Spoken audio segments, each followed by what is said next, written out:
Hello আমার প্রিয় বন্ধুরা, আশা করি তোমরা সকলেই ভালো আছো, সুস্থ আছো। সুন্দরবনের ছোট্ট একটি গ্রাম থেকে আমি সাথী নতুন ভিডিওতে অনেক ওয়েলকাম আর অনেক ভালোবাসা জানাই। শরীর আগের তুলনায় অনেক ভালো আছে, সুস্থও আছি। তো তোমরা তো জানোই বেশ কিছুদিন ধরে কোনোভাবেই কোনো ব্লগ আমি শেয়ার করতে পারিনি। তো বিভিন্ন সাময়িক কারণের জন্য ফোনে নেট শেষ হয়ে যাওয়ার কারণে তো সবটা মিলেমিশে আর কি, মন ভালো না থাকা, শরীর ভালো না থাকা, সব কিছু নিয়েই আর কি তোমাদের সাথে কিন্তু ব্লগ শেয়ার করিনি। আজকে অনেক দিন পরে নিয়ে চলে আসলাম তোমাদের কাছে আরও একটি ব্লগ।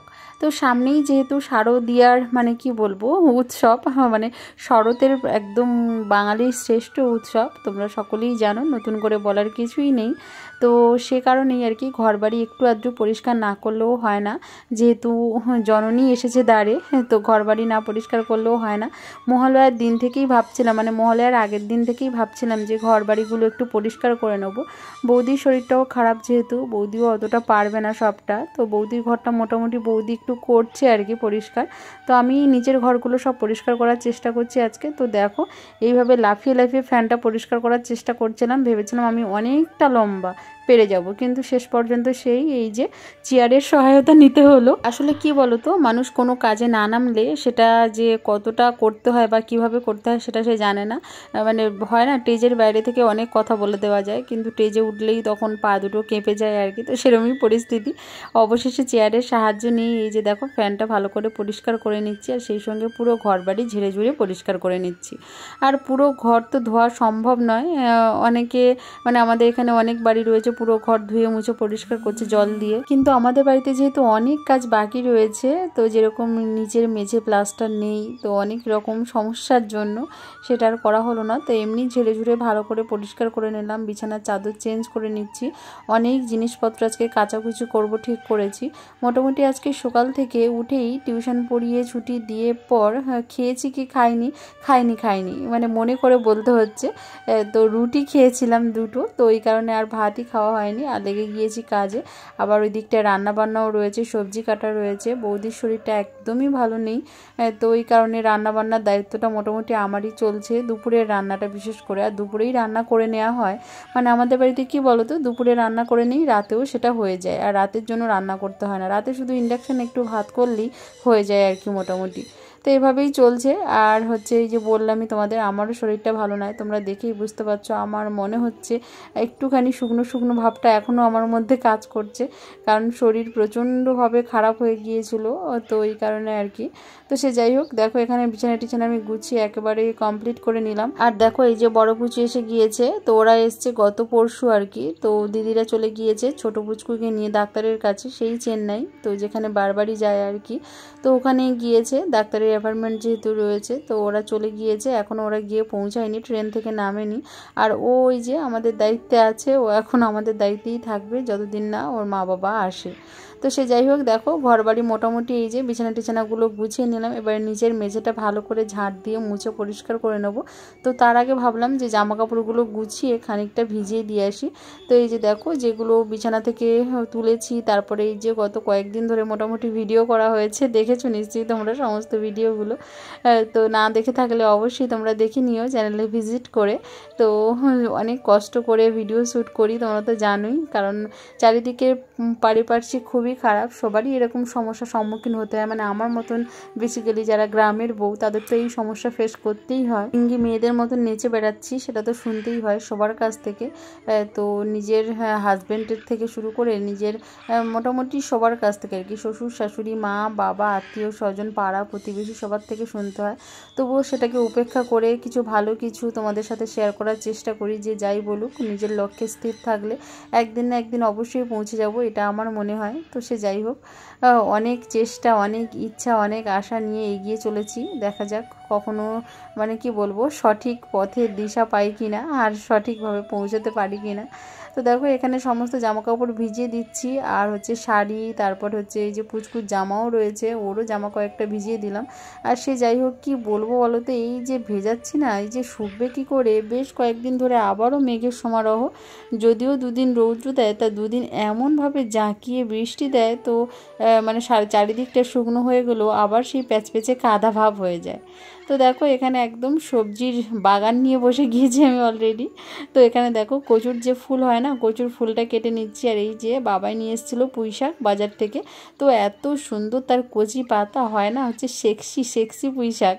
তো সে যাই হোক, এত সুন্দর পুঁই শাক আর তার পাতাগুলো বেশ কচি কচি। তো পাতাগুলো ফেলে দেওয়ার কোনো মানেই হয় না, আমি ভেবে দেখলাম যেহেতু কেনা জিনিস। তো পাতাগুলোকে দেখো সুন্দর করে বেছে পরিষ্কার করে এখানে কুচি কুচি করে নিচ্ছি। আর রসুন, পেঁয়াজ আর শুকনো লঙ্কা দিয়ে ভেজে ফেললে না এই পাতা দিয়েই খাওয়া হয়ে যাবে।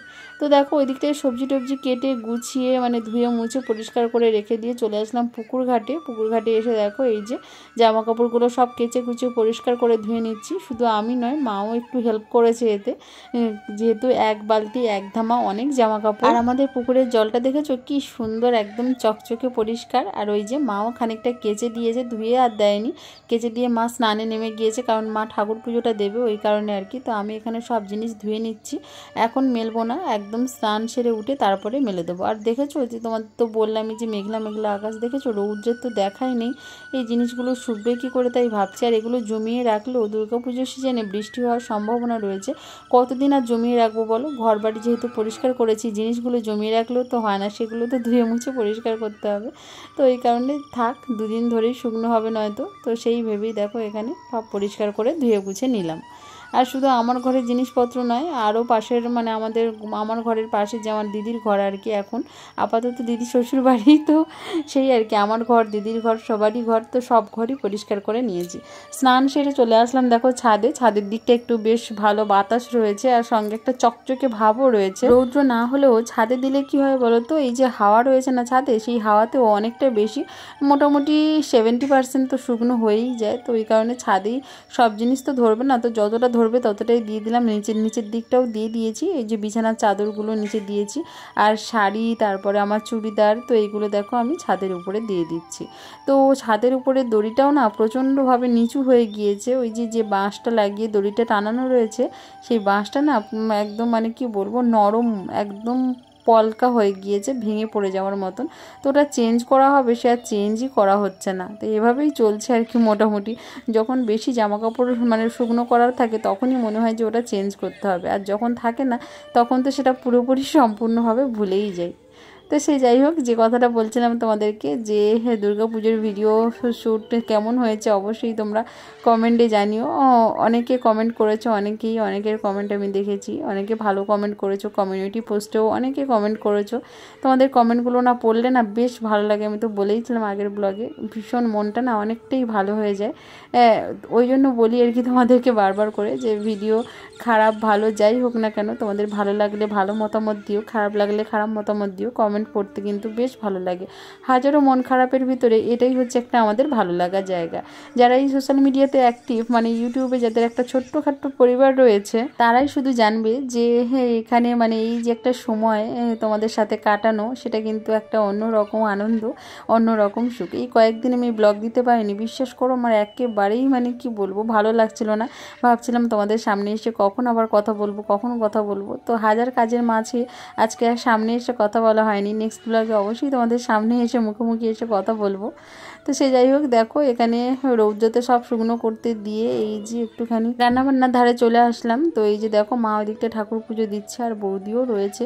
মোটামুটি আমি রান্না করলেও বৌদি পাশে বসেই থাকে, শরীর খারাপ থাকলেও রান্না করুক আর না করুক হেল্প করে দেয় মোটামুটি। তো ওই দিকটা দেখো একটা কড়াই বসিয়ে দিয়েছি, ওই দিকটা দেখো বৌদি মাছ ভেজে দিচ্ছে, আর এই দিকটায় আমি এক এক করে সমস্ত তরকারিগুলো করে নিচ্ছি। তো এখানে চিংড়ি মাছ দিয়ে হচ্ছে ওই যে তোমাদেরকে বললাম কচু ফুল, তারপরে হচ্ছে পুঁই শাকের পাতা যেটা তোমরা দেখলে, আর পুঁই শাক আলু দিয়ে একদম কি বলবো, ওই যে লোটে মাছ হয় না, বড় বড় লোটে মাছ, তো ওটা একদম ভালো করে ভেজে মাছের মতন একদম ভেজে ঝোল আর কি। তো সেই ভাজাটা কিন্তু করতে পারি আমি, কেন মা কেন দুজনেই করতে পারি।